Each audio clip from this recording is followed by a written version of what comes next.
Friends, today now we are going to start our new chapter in math subject, our chapter number 6, lines and angles. आपको पता ही है कि lines क्या होती है और एंगल्स के बारे में भी आपको पता है, लेकिन हमें डिटेल में लर्न करना है। अब यहाँ पे 1 by 1 हम देखते जाते हैं, ठीक है। देखिए, सबसे पहले लाइंस। अगर हम एक लाइन ड्रॉ करते हैं तो हम उसको लाइन बोलते हैं। अगर बहुत सारी का ड्रॉ करेंगे तो हम उसको बोलेंगे लाइंस। अब लाइंस की उसकी जो लंबाई है वो हम मेज़र नहीं कर सकते, ठीक है। मेज़र कर सकते हैं लेकिन लाइन इनफाइनाइट होती है, हम ड्रॉ कर सकते हैं जितनी भी हम चाहे उतनी। सेकंड वन है इंटरसेक्टिंग लाइंस। वो भी आपको पता है इंटरसेक्टिंग लाइंस किसको कहते हैं कि मान लीजिए अगर कोई दो लाइन है लेकिन दो लाइनें वो एक दूसरे से क्रॉस होती है, तो जो क्रॉस होती है उसको बोलते हैं इंटरसेक्टिंग लाइंस। अब थर्ड वन है पैरेलल लाइंस। पैरेलल लाइंस में क्या होता है कि ये जो दो लाइन है वो कभी कोई एक पॉइंट पे जुड़ नहीं जाती है, मतलब वो कंटिन्यूसली उसकी जो यहाँ पे देखिए, यहाँ पे ये कंटिन्यूसली चली जाती है, वो कहाँ पे भी एक साथ नहीं होगी, ठीक है। और पैरेलल लाइंस आप मान लीजिए कि अगर रेलगाड़ी की पटरी है, ठीक है, तो आपको हम कहीं पे भी देखें तो वो हमेशा पैरेलल ही होगी, ठीक है। और पैरेलल लाइंस का मीनिंग क्या है कि उसके बीच अगर ये डिस्टेंस हम मेज़र करते हैं, अगर उसका डिस्टेंस 1 मीटर होगा और यहाँ पे भी हम डिस्टेंस मेज़र करेंगे तो वो भी 1 मीटर ही होगा, तो उसका जो वैल्यू है, उसका जो मेज़रमेंट है वो भी क्या होगा, सेम होगा। तो ये है पैरेलल लाइंस। अब हम बात करते हैं एंगल्स के बारे में। अब सबसे पहले एंगल्स किसे कहते हैं कि अगर कोई दो लाइन है, ठीक है, यहाँ पे दो लाइन्स है और उसके बीच जो ये बनता है उसको क्या कहेंगे, एंगल कहेंगे, ठीक है। अब एंगल्स में कई टाइप के एंगल्स है, तो एक एक एंगल हमें देखना है, ठीक है, कि कौन सा एंगल है तो उसकी जो वैल्यू है वो कितनी डिग्री है, 90 से कम है, 90 से ज़्यादा है, 180 है, 360 है, तो ये सभी हमें लर्न करना है। अब सबसे पहले हम एक्यूट एंगल।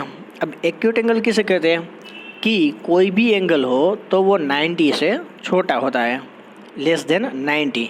मान लीजिए यहाँ पे ये जो एंगल है, ठीक है, वो 90 का है।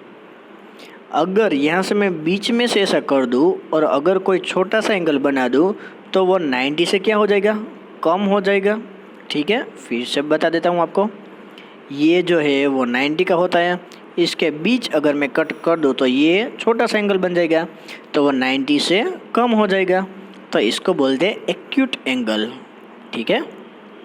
अब है राइट एंगल। राइट एंगल किसे कहते हैं, जो 90 वाला होता है, तो ये हमारी जो फिगर है उसको बोलेंगे राइट एंगल, ठीक है। अब है ऑब्ट्यूस एंगल। ऑब्ट्यूस एंगल यानी 90 से ज़्यादा और 180 से लेस, ठीक है। अब 180, अब मान लीजिए कि यहाँ पे अगर कोई एक ही लाइन पे अगर कोई एंगल होता है तो इस दोनों का एडिशन है वो 180 होता है, ठीक है। तो अगर कोई 90 और उसके बीच अगर हम एंगल देखिए, यहाँ पे ऐसा लेता हूँ और ये मैं एंगल मेज़र करता हूँ, फिर से ड्रॉ कर देता हूँ। देखिए ये होता है 90। अब यहाँ पे क्या लिखा है, 90 से ज़्यादा, 90 से ज़्यादा यानी और 180 से लेस। अब ये पूरा होगा तो ये 180 होगा, इसलिए यहाँ पे जो भी बनेंगे वो क्या बनेंगे, ऑब्ट्यूस एंगल, ठीक है। 90 से ज़्यादा, 180 से कम। फिर है स्ट्रेट लाइन। याद रखिए ये प्रॉपर्टी स्ट्रेट लाइन में कि अगर कोई स्ट्रेट लाइन है तो उस पे जो भी एंगल बनते हैं उन सभी का एडिशन करेंगे तो उसका जो एडिशन है वो 180 होगा। फिर से कह रहा हूँ, अगर सिंगल लाइन पे मान लीजिए, मैं आपको यहाँ पे ड्रॉ करके बताता हूँ, ठीक है। सिंगल लाइन है, यहाँ पे मान लीजिए कि अगर मैंने यहाँ पे एक एंगल, दूसरा और तीसरा, ये तीनों एंगल मैंने लिए हैं एक ही स्ट्रेट लाइन में, तो अगर इन तीनों का एडिशन करेंगे तो एंगल्स का जो इक्वल होगा वो होगा 180। तो ये हमें याद रखना है। अब है रिफ्लेक्स एंगल। अब रिफ्लेक्स एंगल किसे कहते हैं? रिफ्लेक्स एंगल में ग्रेटर देन 180 लेस देन 360। अब देखते हैं, देखिए इस फिगर को हम ध्यान से देखेंगे।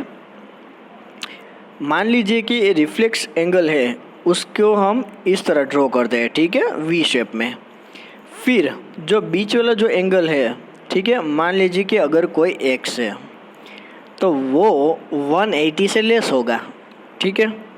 और अब जो बाहर का एंगल है, मान लीजिए कि हमें बाहर का जो एंगल है वो हमें चाहिए, तो अगर हम पूरा सर्कल करें तो हमें पता है कि पूरा सर्कल हो तो वो 360 होता है, पूरा एंगल 360 होता है। और अगर हमें ये एंगल है वो नहीं चाहिए तो हम क्या करेंगे, 360 में से एक से वो सब्सट्रैक्ट कर देंगे, और सब्सट्रैक्ट कर देंगे तो हमारा जो वैल्यू आएगी वो 180 से ज़्यादा होगी और 360 से कम होगी। इसको बोलते हैं रिफ्लेक्स एंगल। समझ में आ गया? ठीक है, 180 से ज़्यादा, 360 से कम। तो ये सारे एंगल्स है वो आपको याद रखने हैं। अब है हमारे सामने पेयर ऑफ एंगल्स। देखिए यहाँ पे 3 टाइप्स के एंगल्स है, कॉम्प्लीमेंट्री एंगल्स, सप्लीमेंट्री एंगल्स और एडजेसेंट एंगल्स। तो यहाँ पे हम क्या करते हैं कि सबसे पहले है कॉम्प्लीमेंट्री एंगल्स।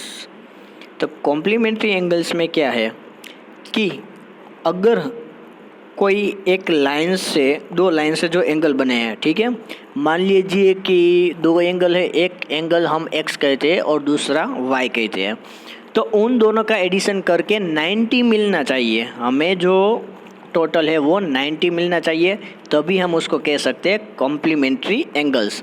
अब यहाँ पे मान लीजिए कि एक एंगल हमें मिला है x, एक है y, हम उस दोनों का सब टोटल करते हैं तो x प्लस y आंसर में क्या आएगा, 90, ठीक है। अब मान लीजिए हम कोई वैल्यू लेते हैं एग्जाम्पल के लिए, मान लीजिए अगर ये हमें 40 दिया गया है लेकिन ये एंगल है वो नहीं दिया गया है, तो हम क्या करेंगे कि x plus Y is equal to 90, और हमें जो y एंगल चाहिए तो 40 को हम 90 में से सब्सट्रैक्ट कर देंगे तो आंसर में मिल जाएगा 50। तो हमें इस तरह से अगर एक एंगल है तो जो साइड वाला है वो दूसरा एंगल भी मिल जाएगा। इसको बोलते हैं कॉम्प्लीमेंट्री एंगल्स। अब है सप्लीमेंट्री एंगल्स। अब सप्लीमेंट्री एंगल्स किसे कहते हैं कि कोई एक स्ट्रेट लाइन है, ठीक है, स्ट्रेट लाइन पे कोई एक वर्टेक्स है, उसके सहारे कोई एक लाइन जुड़ी हुई है, तो उन दोनों का जो एडिशन है वो 180 आएगा, ठीक है। मान लीजिए एक एंगल A है और एक है B, तो उन दोनों का एडिशन करें तो आंसर में क्या मिलेगा, 180। अब मान लीजिए यहाँ पे अगर वैल्यू 110 हमारे पास है तो हम क्या करेंगे, यहाँ की A की जो वैल्यू है वहाँ पे हम लिखेंगे 110, फिर 180 में से लेस कर देंगे तो हमें आंसर में मिल जाएगा 70, ठीक है। और एक है एडजेसेंट एंगल्स, ठीक है। एडजेसेंट एंगल किसको बोलते हैं कि मान लीजिए कि मैं वर्ड है वो यूज़ करूँगा पड़ोसी, ठीक है। अब पड़ोसी में क्या होता है कि जो एक लाइन से हमारा जो बाजू बाजू में जो घर होते हैं, ठीक है, वो एक दीवार से जुड़े हुए होते हैं ना, तो यहाँ पे भी ऐसा ही है। अगर एक लाइन से यहाँ पे 2 एंगल्स क्रिएट होते हैं, यहाँ भी एक लाइन है उसमें भी उसके साथ 2 एंगल्स क्रिएट होते हैं, तो एक लाइन के साथ एक से ज़्यादा एंगल्स जुड़े हुए होते हैं तो उसको बोलते हैं एडजेसेंट एंगल्स, ठीक है। आ गया समझ में? अब है लीनियर पेयर ऑफ एंगल्स। अब लीनियर पेयर ऑफ एंगल्स किसे कहते हैं ये मैंने आपको बता दिया, फिर भी एक बार कह देता हूँ कि कोई एक स्ट्रेट लाइन है और उसके ऊपर एक ही वर्टेक्स से काफ़ी सारी लाइन है वो जाती है और उसमें से डिफरेंट एंगल्स है वो बनते हैं। तो डिफरेंट एंगल्स बनते हैं तो उसमें एक्स, वाई और जेड ये तीनों एंगल से उनका अगर हम सम करेंगे तो आंसर में मिलेगा 180। ठीक है। अब है vertically opposite angles. Vertically opposite angles में क्या होता है कि कोई दो लाइन है, ठीक है, यहाँ पे दिखाई गई है। अब यहाँ पे एक एंगल है ए, ठीक है, यहाँ पे एक एंगल है बी। तो अगर ये जो एंगल है वो ऑपोजिट होते हैं, देखिए मैं एक बात यहाँ पे कह देता हूँ, यहाँ पे लीनियर पेयर में जो हमारे एंगल मिलेंगे वो लाइन के एक ही साइड मिलेंगे, लेकिन यहाँ पे एक एंगल इस ओर साइड, एक एंगल उस ओर साइड, तो ये ऑपोजिट साइड हमें जो एंगल मिलते हैं वो इक्वल होते हैं। यानी एक का ऑपोजिट होता है बी, सी का ऑपोजिट होता है डी, तो वो दोनों एंगल सेम होते हैं। ठीक है, इसको बोलते हैं वर्टिकली ऑपोजिट एंगल्स। अब आप ध्यान से देखिए यहाँ पे क्या होता है, ये आपको अच्छे से लर्न करना है। अगर ये आपको नहीं समझ में आया तो आगे चैप्टर में आपको कुछ भी समझ में नहीं आएगा। इसलिए फिर से एक बार कह रहा हूँ, अच्छे से ध्यान दीजिए। मैं आपको 4 टाइप्स के और एंगल में आपको लर्न कराता हूँ। ठीक है, एक है कोरस्पॉन्डिंग एंगल्स, सेकंड वन है अल्टरनेट इंटीरियर, थर्ड वन है अल्टरनेट एक्सटीरियर और फोर्थ वन है को इंटीरियर। अब हम बात करते हैं कोरस्पॉन्डिंग एंगल्स में। पहले फिगर है वो ऐसी होनी चाहिए, मीन्स 2 पैरेलल लाइन, ठीक है, एम और एन, और बीच में से एक लाइन है वो जाती है, उसका नाम दिया है एल लाइन। यहाँ पे एम पैरेलल एन है। ठीक है। अब कोरस्पॉन्डिंग एंगल किसे कहते हैं कि मान लीजिए कि यहाँ पे एक लाइन जा रही है, ठीक है, और यहाँ ये जो एल लाइन है वो जा रही है, तो इसकी एक और साइड यानी ये वाली साइड, ठीक है, एक और साइड जा रही है, एक वो एंगल, फिर यहाँ पे, फिर हम नीचे आएंगे, यहाँ पे एन लाइन है, ठीक है, यहाँ पे जो लेफ्ट हैंड साइड मिलेंगे वो एंगल, तो वो दोनों एंगल है वो सेम हमें मिलेंगे, तो उसको बोलते हैं कोरस्पॉन्डिंग एंगल्स। अब ऐसा हम इस तरफ भी कर सकते हैं। मान लीजिए कि अगर राइट साइड में 2 है तो यहाँ पे भी क्या है 6 है, तो उसको भी हम कह सकते हैं कोरस्पॉन्डिंग एंगल्स। अब जिस तरह ऊपर क्या है उस तरफ हम नीचे करेंगे।